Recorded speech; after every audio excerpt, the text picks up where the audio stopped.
हिंदी की उत्कृष्ट कहानियों के संकलन से आज सुनिए सुप्रतिष्ठित हिंदी लेखिका आरती प्रणय जी की लिखी हुई कहानी अनोखी भेंट।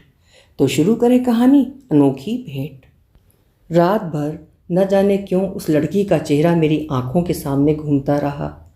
वो लड़की बार बार ज्वेलरी शॉप में मेरे काउंटर पर आकर सामने पड़े कान के बुंदों का दाम पूछा करती थी। दाम सुनकर उसके मुंह से बस ओह निकलता और फिर वो चली जाती थी। कभी आकर पूछती, आज सोने का रेट क्या है। सोने का भाव जानकर कुछ देर बैठ कुछ जोड़ घटाव करती और फिर चली जाती थी। उसकी आंखों में एक अलग सी चाहत थी उन बुंदों को खरीदने की। फिर उस दिन जब वो आई तो उन बुंदों का दाम पूछा तो मैंने कहा, मैडम आप अपना नाम और नंबर दे दीजिए, मैं इन्हें आपके लिए अलग से रख दूंगी। उसने अपना नाम राशि और अपना फ़ोन नंबर भी दे दिया। कहा, पास ही कमरा है मेरा, पार्क के बगल वाले वीमेंस हॉस्टल में। लेकिन उस दिन के बाद फिर वो करीब 1 महीने तक दुकान पर नहीं आई। शायद कभी सेल्स गर्ल्स और मैनेजर की घूरती आंखों से वो झेप सी गई थी। जब तक पर्स में क्रेडिट कार्ड हो या नोटों की गड्डी, तभी तक तो आज के युग में दुकानदार ग्राहक को भगवान मानते हैं। लेकिन मैं राशि की आंखों में बसी उन बुंदों की चाहत को भूल नहीं पा रही थी। मेरी आंखें रोज़ उसका इंतज़ार करती। कितने ही ग्राहक आए लेकिन मैंने वो बुंदे किसी को नहीं दिखाए। उस लड़की की हसरत भरी नज़रें मेरा हाथ रोक लेती थीं। आखिरकार एक दिन एक महिला की नज़र उन बुंदों पर पड़ी और उसने मुझे उन्हें दिखाने को कहा। वैसे तो मैंने पहले कई ग्राहकों को टाला था, लेकिन उस दिन हमारा मैनेजर मेरे सामने था, इसलिए मैं कुछ कर नहीं पाई। वो तो भगवान का शुक्र था कि वो बुंदे उसे पसंद नहीं आए। कहते हैं ना, हर चीज़ हर किसी के लिए बहुमूल्य नहीं होती। किसी वस्तु का मूल्य तो देखने वाले की नज़र ही तय करती है। उस ग्राहक के जाने के बाद मैंने सोचा कि आज तो मैंने इन्हें बचा लिया, लेकिन हर बार भगवान की कृपा थोड़ी ही होती है। इसलिए मैंने उस शाम राशि को कॉल किया और पूछा, राशि जी क्या आप ये कान के बुंदे लेंगी? महीने से ऊपर हो गया, अब मुझे इन्हें निकालना पड़ेगा। कुछ गुआसे से स्वर में राशि ने कहा, निकालना पड़ेगा? ओके।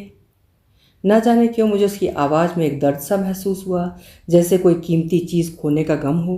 कभी कभी न चाहते हुए भी मन हमें उस दिशा में ले जाता है जहाँ जाने की ज़रूरत ही नहीं होती। शायद इसलिए कि अंतर मन की आवाज़ को दबाना मुश्किल होता है। और फिर राशि की आंखें मुझे अपनी बेटी की याद दिला जाती थीं, जो मुझसे मीलों दूर लंदन में पढ़ाई कर रही थी। माँ तो आखिर माँ ही है, जिसमें अपने बच्चे की झलक दिख जाए उसके लिए पिघल ही जाती है। राशि का घर मेरे घर के रास्ते में ही था। शायद राशि की आवाज़ की बेबसी ने मुझे उससे मिलने के लिए मजबूर कर दिया और घर लौटते समय मैं उसके घर उससे मिलने चली गई। अरे आंटी आप! मुझे देखते ही राशि ने कहा और अंदर बुला लिया। बेटा, वैसे तो हमें कस्टमर्स से पूछने का अधिकार नहीं है, लेकिन मैंने महसूस किया कि तुम मेरी बात सुनकर दुखी हो गई। मैं सच में अब उन बुंदों को रोक कर नहीं रख सकती। उससे सस्ते और भी बुंदे हैं, आप उनमें से ले सकती हो। फिर एक सांस लेकर मैंने कहा, आप बुरा मत मानना, आप मुझे मेरी बेटी जैसी लगी इसलिए यहाँ आ गई।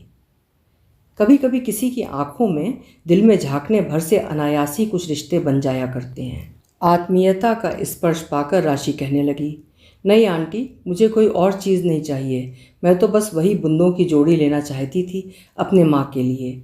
लेकिन ठीक है, अभी नहीं तो फिर कभी, कहीं और ऐसे ही बुंदों की जोड़ी मुझे मिल जाएगी, तब तक मैं कुछ पैसे भी जमा कर लूँगी। मेरी आंखों में कुछ अनुत्तरित प्रश्न देख राशि ने मुझे बैठने को कहा। फिर धीरे धीरे बताया, आंटी दरअसल बात यह है, जब मैं 12वीं में थी तब हमारे स्कूल का ग्रुप नैनीताल के टूर पर गया था। सबको 5-5 हज़ार रुपये देने थे। मैंने अपना भी नाम लिखा दिया, लेकिन जब मैं फॉर्म लेकर घर पहुंची तो मकान मालिक को माँ से कहते हुए सुना, बहन जी 2 महीने हो गए आपने बिजली का बिल नहीं दिया, वो तो टाइम पर दे दिया कीजिए। मैं भाप गई कि माँ को पैसे की तंगी थी, इसलिए मैंने चुपचाप टूर का फॉर्म छिपाकर अलमारी में रख दिया।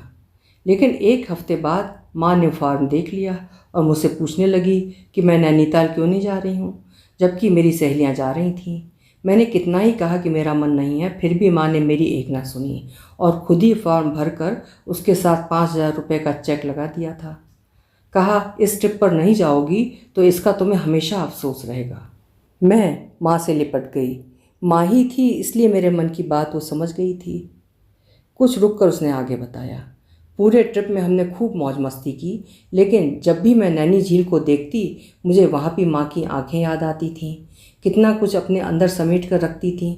उन आंखों में समंदर का शोर नहीं था, बस गहराई थी। वैसे तो मेरे पापा बचपन में ही हमें छोड़कर चले गए थे, पर माँ ने उन्हें कभी जाने नहीं दिया। हर अवसर, त्यौहार, बर्थडे पर हम सब पापा को याद करते और घंटों उनकी ही बातें करते। माँ अपनी हर वेडिंग एनिवर्सरी पर सजती संवरती, सगे संबंधियों को बुलाकर पार्टी करती। उन अवसरों पर माँ हमेशा ऐसे ही कान के बुंदे पहना करती थीं। हर बार बताती कि वो उन्हें पापा का दिया हुआ पहला गिफ्ट था। मैंने उन्हें मौसी से कहते सुना भी था कि वो उन्हें जब भी पहनती थीं उन्हें शेखर के स्पर्श का एहसास होता था।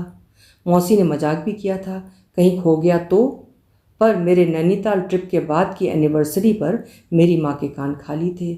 जो माँ हर साल कान के वो बुंदे पहनकर आईने में अपने को ऐसे निहारती थीं जैसे पापा ही उन्हें देख रहे हों, वो आज आईने से नज़रें चुरा रही थीं। मैंने जब उनसे पूछा तो कह दिया, अरे बेटा, मेरा एक कान थोड़ा पक गया है, मैं नहीं पहन सकती। लेकिन फिर जब अगले त्यौहार में माँ ने वो बुंदे नहीं पहने तो मैं समझ गई कि तंगी के कारण माँ ने मेरी खुशी के लिए उस ट्रिप के समय अपनी एक मीठी याद को मुझ पर न्यौछावर कर दिया था।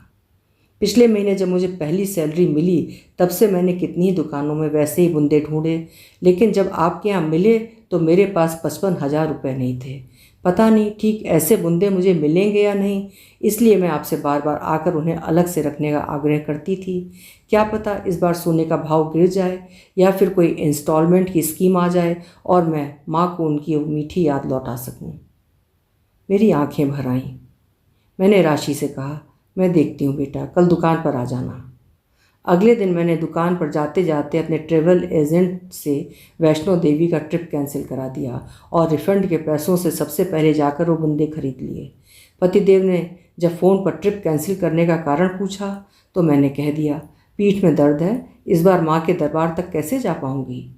मैंने तय कर लिया था कि माता के दर्शन तो मैं अगले बरस भी कर लूँगी। इस साल एक माँ की मीठी याद उसे लौटा देती हूँ। राशि के आने पर जब मैंने एक सुंदर से डिब्बे में रखे वो बुंदे उसके हाथों में थमा दिए तो मानो उसे अपनी आंखों पर विश्वास ही नहीं हो रहा था। मैंने उससे कहा, समझो तुम्हें इंस्टॉलमेंट पे ही मिल रहे हैं, जो बन पड़े महीने महीने मुझे वापस कर देना। उसकी आंखें छलक उठी। कहा, मेरी माँ कहती हैं अगर दिल से कोई इच्छा करो तो माँ दुर्गा उसे ज़रूर पूरा करती हैं। आप मुझे उसी माँ दुर्गा का रूप लग रही हैं। राशि खुशी से चमकती हुई तेज़ कदमों से अपने घर चली गई। उस शाम जब मैंने घर जाकर आरती का दीप जलाया तो वैष्णो माता की तस्वीर पर पड़ती दीप की रोशनी में मुझे एक पल को लगा जैसे माता ने वही बुंदे पहने हुए हैं। अभी आप सुन रहे थे आरती प्रणय जी की लिखी हुई कहानी अनोखी भेंट। आशा है कहानी आपको पसंद आई होगी। कल मिलेंगे फिर किसी सुंदर कहानी के साथ। आपका समय शुभ हो।